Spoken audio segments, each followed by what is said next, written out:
L'effet positif majeur, extrêmement majeur chez les souverainistes, c'est quand même qu'on a donné la parole au peuple et on l'a respecté. Vox Populi, Vox Dei, c'est pas une mince affaire, même s'il n'a été fait qu'à demi.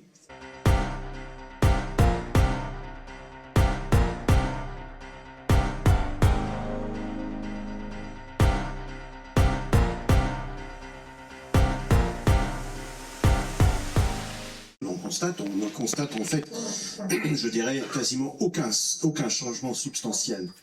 Même dans les échanges, les exportations, les importations, entre le Royaume-Uni et l'Union européenne, elles ont même augmenté depuis le Brexit. Elles sont plus importantes maintenant qu'elles ne l'étaient au moment où le Royaume-Uni était encore dans le marché unique. Il y a au contraire, et je suis navré de le dire, mais vous le savez, un déclin relatif de la France en Europe. La France a décroché en termes de PIB par habitant tout récemment. Elle est descendue en dessous de la moyenne. Elle est descendue en dessous de l'Italie et de Chypre, je crois. Et en tout cas en dessous de la moyenne en termes de PIB par habitant dans la zone euro. Elle a décroché la notation des agences concernant sa dette. Tout le monde connaît les problèmes liés au blocage parlementaire. Donc affirmer que le Brexit est un échec, c'est tout simplement ça relève tout simplement des fantasmes du camp pro-européen en Angleterre comme en France. Le camp pro-européen en Angleterre comme en France avait prophétisé en effet la catastrophe, le déclin, même d'ailleurs au moment du vote. On avait prédit une catastrophe économique avant la sortie, mais après le vote en 2016, ce qui ne s'est pas réalisé ou seulement partiellement par une baisse de la livre, qui de toute façon a remonté. Donc c'est un argument tout à fait typique de ceux qui sont absolument déterminés à ne pas respecter, comme vous le disiez dans votre question, le choix démocratique. Et d'ailleurs, le camp européen en Angleterre actuellement est en train d'essayer de réparer cette faute terrible à leurs yeux, en rapprochant de plus en plus le Royaume-Uni à l'Union européenne. Je précise que vous avez évoqué 2005. Je souligne toujours, et ça c'est peut-être un sujet pour le débat avec la salle, qu'il a fallu non pas un vote pour réaliser le Brexit, il en fallait 3. Il y a eu 3 scrutins nationaux. Le seul vote de 2016 n'aurait sans doute pas suffi, tellement le camp pro-européen était absolument déterminé à mettre les bâtons dans les roues du Brexit. Quand je dis 3 scrutins, je fais allusion aux élections législatives européennes de 2019, où le parti du Brexit, le parti de Farage, a gagné de façon absolument spectaculaire, avec plus de 30% du scrutin. Son parti était d'ailleurs le plus grand groupe parlementaire dans le Parlement européen, plus grand encore que les chrétiens démocrates allemands, alors que le Parti conservateur, lui, au pouvoir, n'a eu que 9%, donc c'était un vote évidemment très clairement en faveur du Brexit 3 ans après, et puis bien évidemment les législatives de décembre 2019 qui ont porté, Boris Johnson était déjà Premier ministre, mais qui ont confirmé Boris Johnson comme Premier ministre et qui ont donné une grande majorité. S'il n'y avait pas eu ces 3 scrutins, le Brexit n'aurait sans doute pas eu lieu. On peut d'ailleurs rajouter un 4e scrutin qui est les législatives de 2017, qui sont donc intervenues 1 an après le référendum. On peut considérer que ce scrutin-là était aussi un vote en faveur du Brexit, dans la mesure où tous les grands partis, les conservateurs, les travaillistes, s'étaient engagés à respecter le résultat du vote de 2016. Non, échec, s'il y en a, il est partout en Europe. Il est partout en Europe. Le Royaume-Uni a beaucoup de faiblesses. L'économie britannique souffre de beaucoup de faiblesses, incontestablement. Mais elles sont partagées, ces faiblesses, avec tous les autres pays de la zone euro.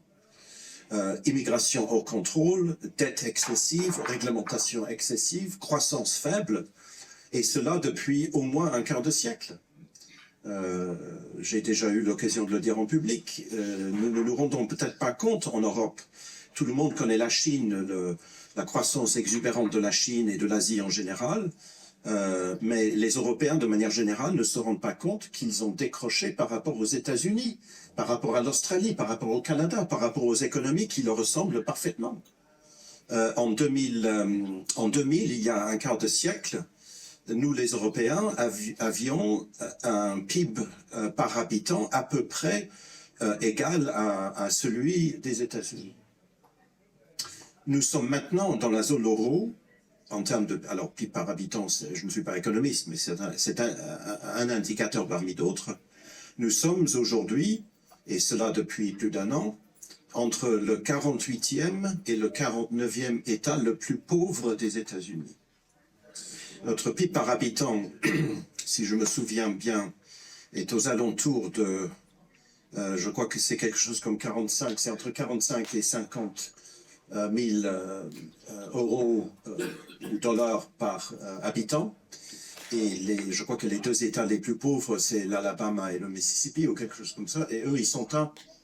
Le plus pauvre est à 35 et le 49e est à 47. Donc nous, si nous sommes en effet à 45, nous sommes entre les deux. C'est-à-dire que nous avons décroché de façon absolument terrifiante par rapport à cette autre économie qui, normalement, devrait nous ressembler. Voilà, donc en fait, pour résumer, le Brexit n'a presque rien changé et les faiblesses dont souffre incontestablement le Royaume-Uni sont malheureusement partagées par toute l'Europe. C'est-à-dire qu'effectivement, par rapport au reste de l'Europe, l'Angleterre se situe à peu près au même niveau. Elle a gardé son rang, comme a dit John tout à l'heure, elle a gardé son rang de deuxième puissance économique sur le continent européen, ne pas confondre avec l'Union européenne, qu'elle avait avant le Brexit. Et effectivement, il n'y a eu ni effritement, ni encore moins effondrement overnight, comme on dit en anglais, du jour au lendemain, par effet du Brexit et nonobstant, disons, l'instruction à charge des médias mainstream, et en particulier en France, puisqu'encore outre-Manche, il y a une presse écrite qui était brexiteur, ou brexiteuse, donc au moins il y avait quand même un peu de pluralisme, et chez nous, absolument aucun dans les médias mainstream, que ce soit des médias audiovisuels ou écrits. Je passe tous les détails de ce qu'on a pu entendre comme bêtises, et donc, et c'est assez symptomatique de voir que l'Union européenne, dans ce sujet, comme dans tant d'autres, fonctionne maintenant, depuis un certain temps, peut-être plus longtemps que ça encore, par leitmotiv, et non pas par analyse objective et souci analytique. Leitmotiv, c'était que le Brexit devait causer l'effondrement de cette chère perfide Albion. Et d'ailleurs, ça avait été la tactique, on va dire, employée par les Remainers, des europhiles britanniques, qui avaient fait leur campagne sur la question référendaire en 2016, sur ce qu'on a appelé le Fear Project, c'est-à-dire axer le vote des citoyens britanniques sur la peur. Les sondages étaient favorables au Remain jusqu'à pratiquement les derniers moments, et donc ils étaient forts de leur tactique, pensant qu'elle allait comme ça effectivement emporter le morceau, et ça n'a pas été le cas. Et puis depuis, peu importe, les milieux europhiles ou eurofédéralistes, européistes continuent à marteler par leitmotiv toujours que la Grande-Bretagne, l'économie britannique va mal à cause du Brexit. Alors c'est très intéressant parce que oui, il y a des difficultés économiques en Grande-Bretagne. Le Brexit n'a pas été un coup de baguette magique qui a immunisé l'économie britannique contre les effets de la Covid, puisqu'il y a eu aussi des confinements là-bas et donc une chute en 2020 plus profonde même du PIB qui a rebondi plus fort aussi l'année suivante. Mais donc le Brexit n'a pas pu immuniser l'économie britannique ni contre la Covid, ni contre les effets, je vais choisir mes mots, ni contre les effets des sanctions européennes et occidentales contre la Russie, et non pas la guerre en Ukraine. Vous voyez la nuance. Et donc, oui, l'économie britannique a dû traverser ces deux crises, indépendamment des choses structurelles que John a dit tout à l'heure, a dû traverser ces deux crises comme les autres, qui ont eu tendance à ramener la croissance annuelle du PIB autour de moins de 1, proche de 0, comme c'est le cas actuellement. Et si la démographie continue à augmenter encore un peu, peut-être pas pour très longtemps, le PIB par habitant peut éventuellement s'approcher de croissance négative. Alors j'ai vu, il y a quelque temps, pour une fois sur un média mainstream français, j'ai vu un journaliste, malheureusement j'ai oublié son nom, qui avait eu une formule magnifique pour une fois, et qui avait dit à propos de l'Union européenne, j'ai retenu ça, ça m'a marqué, l'Union européenne fonctionne en vase clos et contemple sa propre vertu. Je trouve ça très juste, et c'est exactement le cas dans cette affaire. Donc actuellement, effectivement, il y a eu les deux chocs que j'ai mentionnés, Covid et sanctions contre la Russie, ont eu leurs effets. Et alors le trick, comme on dit en anglais, le truc, c'est que les journalistes continuent à dire, et martèlent ça auprès de qui veut l'entendre des deux côtés de la Manche, depuis le Brexit, l'économie britannique va mal. Ce qui chronologiquement est vrai. Elle va un peu plus mal, au même titre que la France va un peu plus mal et que l'Allemagne va encore plus mal, en réalité, puisque les sanctions, en plus les coûts énergétiques suite aux sanctions ont beaucoup plus affaibli l'industrie allemande que n'importe quelle économie européenne, qui souffre de locomotive aujourd'hui, puisque c'était l'économie allemande qui l'était. Donc depuis le Brexit, oui, 2020, ah oui, 2020, ça a été manque de peau pour Boris Johnson, on pourrait y revenir, ça a été la Covid, et puis l'année suivante et l'année d'après, ça a été le début de la guerre en Ukraine. Donc depuis le Brexit, mais pas à cause du Brexit. Mais dans l'esprit des gens, évidemment, le tour de passe-passe est vite fait, c'est ce qu'on appelle chez les économistes ou d'autres en sciences humaines, la problématique de l'attribution de la cause. Vous avez deux phénomènes concomitants dans le temps, mais ils ne sont pas forcément corrélés en termes de causalité. Voilà, donc s'agissant, alors là aussi c'est très intéressant, John a mentionné le commerce extérieur, effectivement il y a eu des petits ajustements à la hausse, à la baisse, mais structurellement au bout de 6 ans on voit que le profil, le commerce extérieur de l'économie britannique n'a pas réellement été métamorphosé. Ça c'est sûr, que les échanges avec l'Union européenne se sont maintenus, voire repris récemment un peu. Il faut noter au passage qu'il y a quand même eu, après l'accord de divorce, qu'on appelle l'accord de retrait, un autre accord qui a été négocié dans la difficulté tout au long de l'année 2020 jusqu'au jour de Noël, enfin du réveillon de Noël, c'est l'accord de libre-échange, le fameux duty-free, quota-free. Donc c'est un accord c'était un peu une situation étonnante, parce que d'habitude quand deux pays ou deux groupes de pays négocient un accord de libre-échange, c'est pour éliminer des barrières douanières. Mais là, c'était pour éviter d'en remettre, puisque la Grande-Bretagne, enfin le Royaume-Uni sortant de l'Union européenne, il n'y avait aucune barrière douanière. Par définition, c'était le marché unique. Donc l'idée, c'était d'éviter d'en rétablir. Donc ils ont finalement trouvé, alors il y a eu beaucoup de chantage là-dedans, l'Union européenne a obligé Boris Johnson à accepter de mettre la pêche et l'accès aux eaux britanniques, ce qui c'est très inédit, parce que dans aucun accord de libre-échange dans le monde, vous n'avez ça. Au contraire, quand l'Union européenne veut pêcher dans les eaux seychelloises, sénégalaises, etc., elle signe des accords de pêche où elle paye la partie adverse un fee, donc un montant, un forfait, pour pouvoir accéder. Là, non, elle l'a eu gratuitement. Donc, bon, passons les détails. Et donc, cet accord de libre-échange, alors évidemment, le nerf de la guerre devenait les normes, ce qu'on appelle les obstacles techniques au commerce, les règles sanitaires, phytosanitaires, les Britanniques, les Brexiteurs, un de leurs objectifs majeurs, c'était, en sortant de l'Union européenne, c'était de se réapproprier un autre système de normes, beaucoup moins contraignant, beaucoup plus compatible avec le développement du commerce, y compris avec leurs anciens pays, le Commonwealth et le reste du monde. Et donc là-dessus, ça n'a pas tellement avancé. Pourquoi ? On pourrait y revenir parce qu'il y a eu des changements politiques avant même que les travaillistes n'arrivent. Bien, le système européiste a fini quand même par réussir à faire chuter Boris Johnson et sa successeur Liz Truss, qui n'est restée là que quelques semaines, a chuté aussi du fait d'une manipulation orchestrée par quelques-uns des marchés contre la livre. Et donc, Rishi Sunak est arrivé au pouvoir, donc un nouveau Premier ministre conservateur. Les conservateurs avaient gardé le principe du mandat élu pour la période concernée. Donc Rishi Sunak arrive. Alors on a présenté Rishi Sunak à l'époque comme un Brexiteur, mais enfin c'était un Brexiteur de pacotille, puisque pendant la campagne électorale, du référendum, on l'avait vu nulle part. Donc pour faire un peu passer la pilule, on l'a présenté comme ça, mais c'est surtout un représentant du World Economic Forum, grosso modo, sa méthode, sa technique, et donc ce qu'il a fait en arrivant, en succédant à Liz Truss, c'est de bloquer le Brexit en fait, empêcher le Brexit d'aller plus loin. Alors comme il y a ce fameux dicton, un bateau est plus en sécurité quand il est au port, mais il n'a pas été construit pour ça. Bah justement, Rishi Sunak, il a maintenu le bateau britannique au quai européen.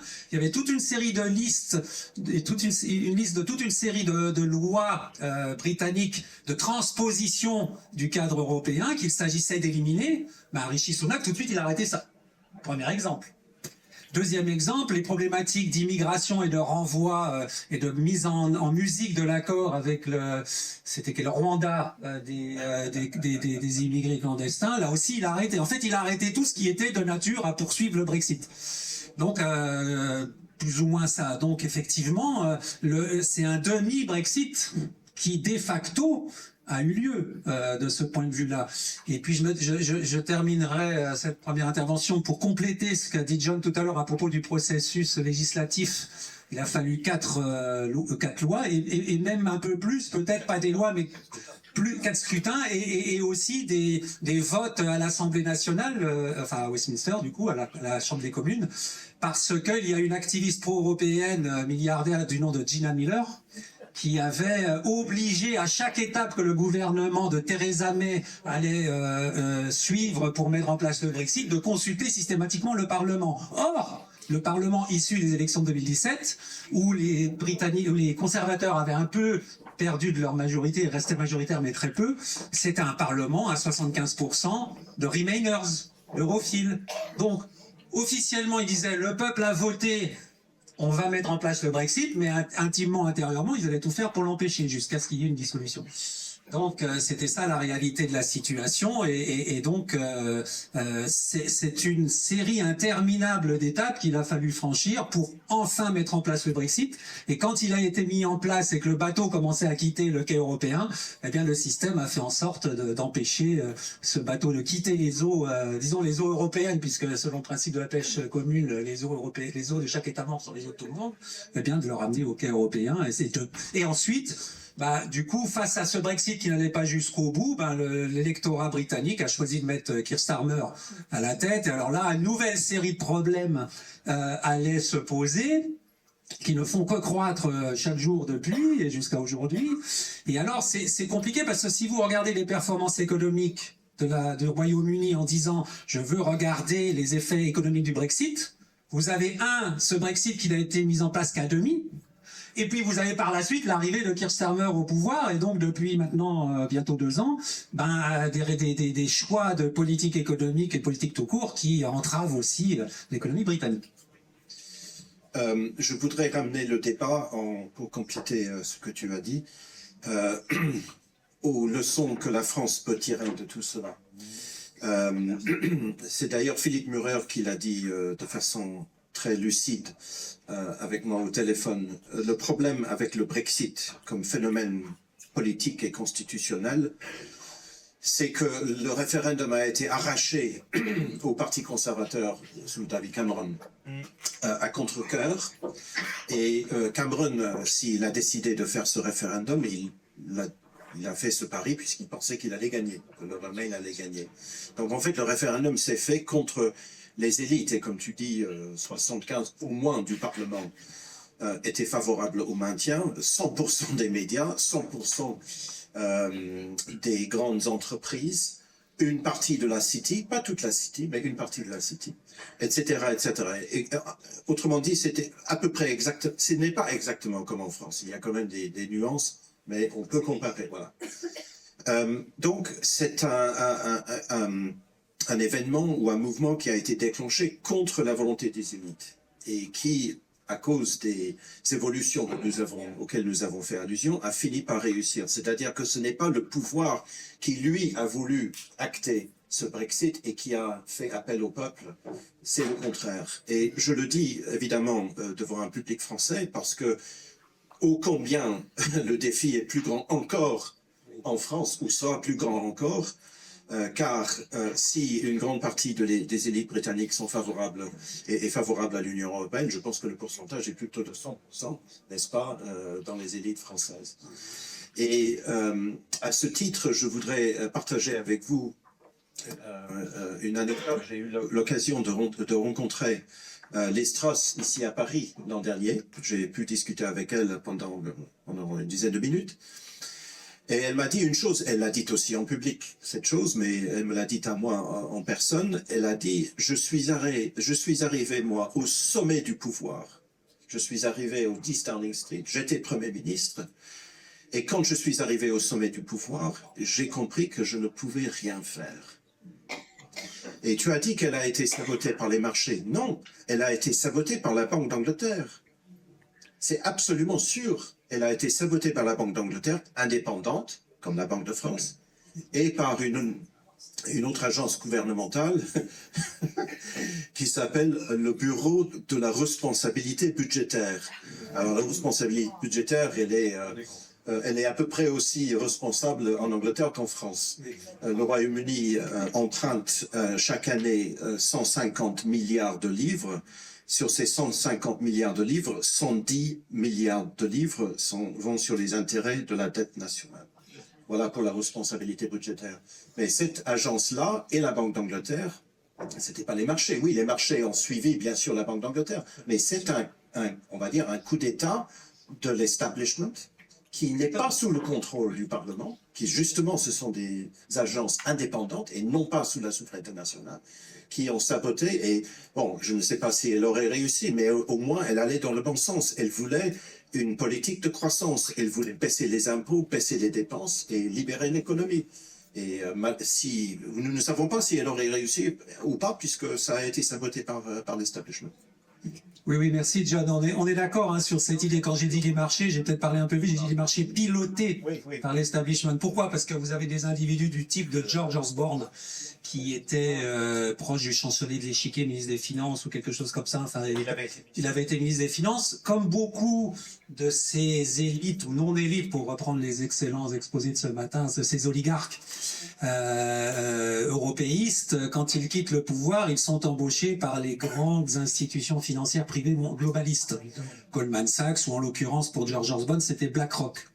Et quand vous avez des fonds de type BlackRock qui ont des montants cumulés de gestion qui représentent 6 à 7 fois le PIB français, en fait, il suffit qu'ils spéculent contre un actif et cet actif va en subir les conséquences sans délai. Dans la minute maintenant, puisque la digitalisation des décisions... et c'est ce qu'ils ont fait effectivement, contre Liz-Truss. Et donc Liz-Truss, effectivement, la livre a commencé à dévisser, les taux d'intérêt à monter, donc on commençait à faire miroiter une gréquisation de la situation britannique. Et donc tout le monde a dit que c'était une politique qu'elle voulait faire, qui était complètement folle à considérer. Quand on regarde dans le détail, c'était pas du tout inconsidéré, parce que c'était une sorte de Reaganomics que Liz-Truss allait mettre en place. Pourquoi on peut dire ça? Un peu comme Ronald Reagan à l'époque, même lui c'était involontaire. Il y avait d'abord la volonté, comme Reagan, de réduire les impôts, donc ça, elle s'est fait sienne, cette volonté. Donc il y avait vraiment un choc de réduction des impôts, mais un maintien de dépenses publiques importantes. Et en cela, elle se voulait l'héritière de Boris Johnson, de la vision d'Israéli de la politique des conservateurs, accompagner socialement le Brexit pour continuer, parce qu'il faut pas oublier que Johnson avait fait ce raz-de-marée électoral, en mettant dans sa poche, entre guillemets, en mettant dans son soutien toutes les populations modestes du Red Wall, c'est-à-dire du centre et du nord de l'Angleterre, qui pour la première fois depuis 70 ans avaient voté conservateur.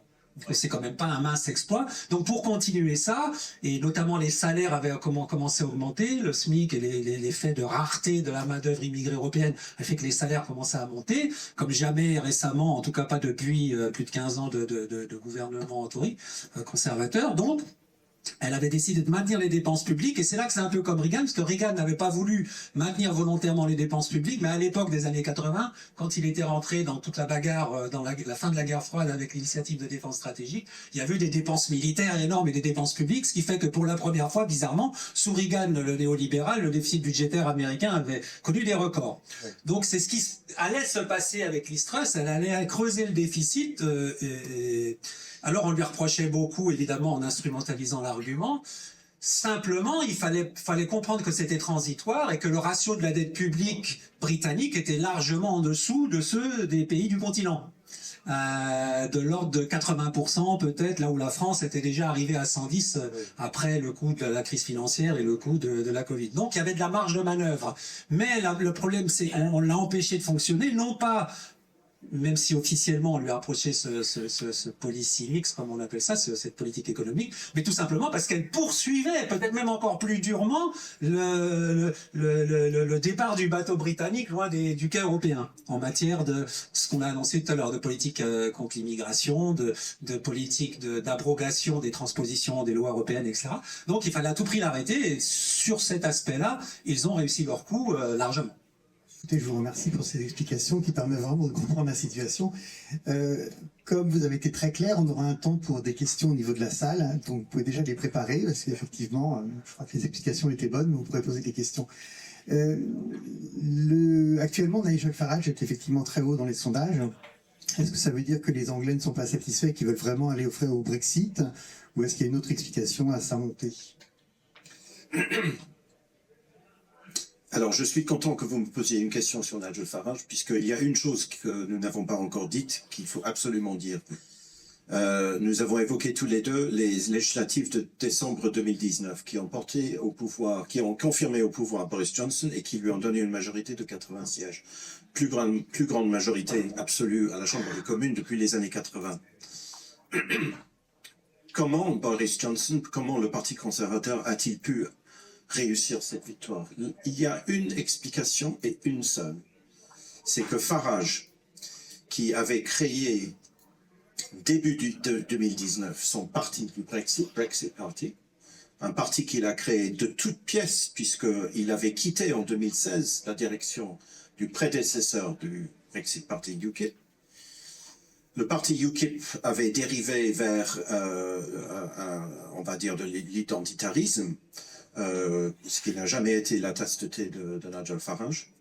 Et il a compris que les choses allaient mal, que le Parti conservateur allait trahir son devoir, allait trahir le peuple. Il a créé ce parti début 2019. Je le connaissais à cette époque au Parlement européen. Je suis témoin en direct du fait qu'il l'a créé, je crois, fin 2018, début 2019. Et en décembre 2019, après bientôt presque 4 ans d'agonie et de lutte fratricide au sein du pays, au sein du Parlement, il a pris une décision absolument spectaculaire et peut-être sans précédent, je crois, dans l'histoire du monde, enfin j'en sais rien, mais il a pris la décision de ne poser aucun candidat contre un conservateur sortant qui soutenait le Brexit. Il a retiré plus de 300 candidats dans 300 circonscriptions, ce qui donnait la victoire. Il donnait la victoire à Boris Johnson. Il a fait le calcul, si je ne fais pas élire Boris Johnson, ça sera les travaillistes et ça sera la fin du Brexit. Et de même, la victoire, qui n'en est pas vraiment une des travaillistes en 2024, s'explique par la même raison. Il n'a absolument pas fait cela, Farage, en 2024. Donc, si vous voulez, le vote à droite, le vote souverainiste, oui, à droite, je ne sais pas comment le caractériser, est divisé en deux. Donc les travaillistes ont gagné, mais avec un soutien au sein de la population extrêmement faible. Pourquoi est-il maintenant très haut dans les sondages? Eh bien parce que plus personne ne supporte ni les conservateurs ni les travaillistes. Le Starmer est un homme profondément antipathique, très maladroit politiquement, un pur produit de l'État profond. Vous êtes peut-être au courant du scandale Epstein concernant l'ambassadeur aux États-Unis. Le fait d'avoir envoyé Mandelson à Washington, on dit long sur Starmer. Mandelson il n'est pas membre de l'establishment. Il est l'establishment. C'est vraiment la plus pure expression, et je pense qu'il a été envoyé justement par l'État profond auprès de Trump pour mettre les bâtons dans les roues de Trump qui, en tout cas selon ses dires, voudrait faire la paix en Ukraine. Les Britanniques, bien sûr, comme les autres Européens, n'en veulent pas.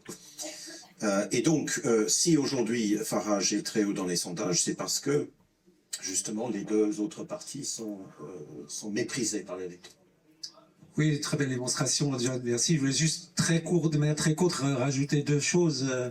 Moi, j'ai coutume de dire que le Brexit n'aurait pas eu lieu sans Nigel Farage, c'est une évidence, on vient de démontrer comment, et aussi sans Boris Johnson. Donc il a fallu 2 hommes, pas un, mais 2, chacun de sortes de division du travail.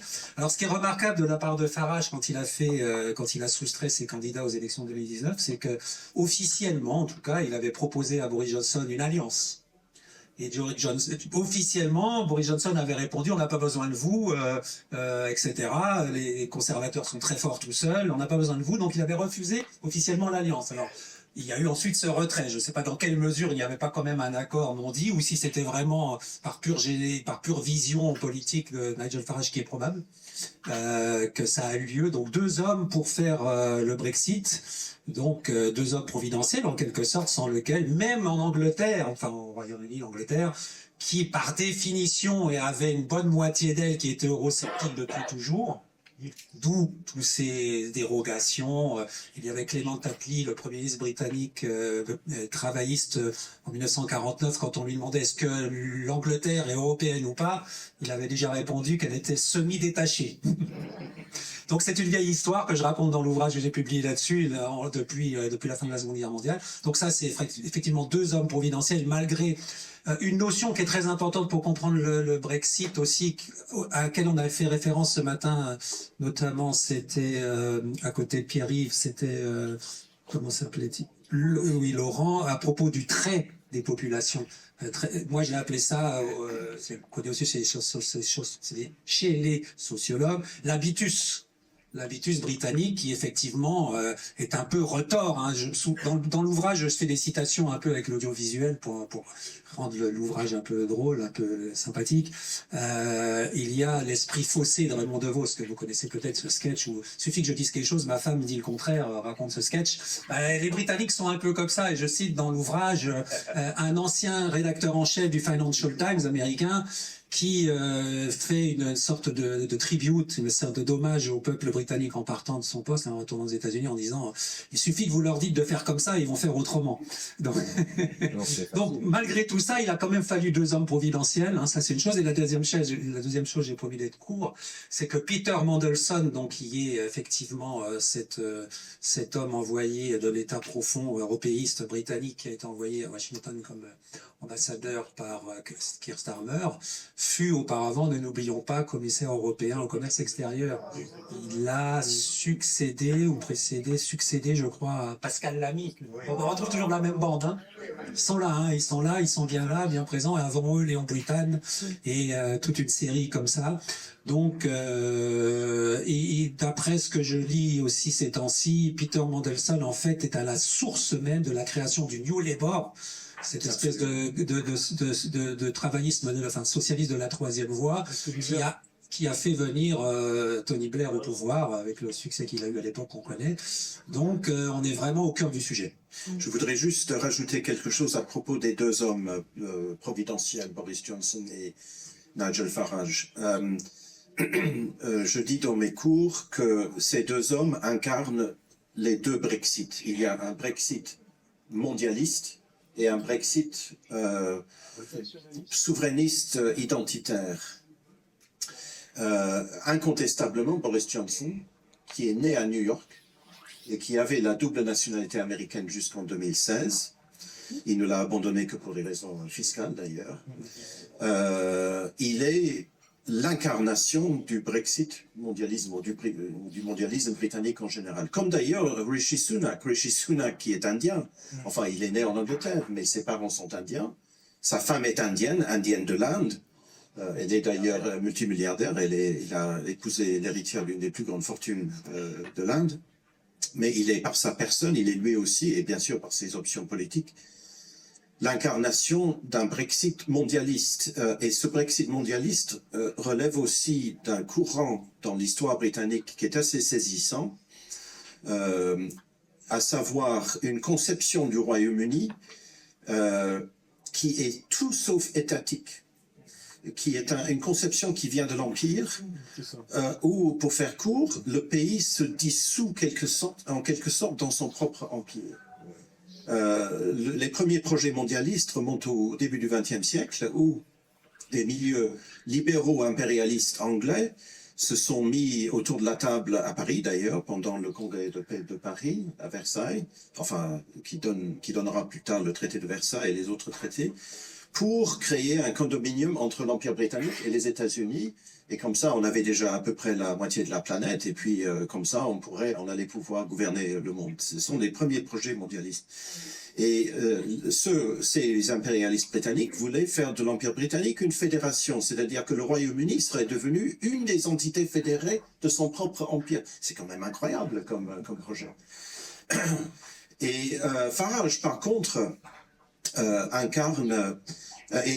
pardon, juste sur Boris Johnson, il est très important parce qu'il ne faut jamais oublier, et je suis content que tu l'aies dit, on pense, Emmanuel Macron en tout cas, pense que le Brexit était une jacquerie, une simple jacquerie, une révolte, comme a dit Macron, le fruit de beaucoup de mensonges et de fausses promesses.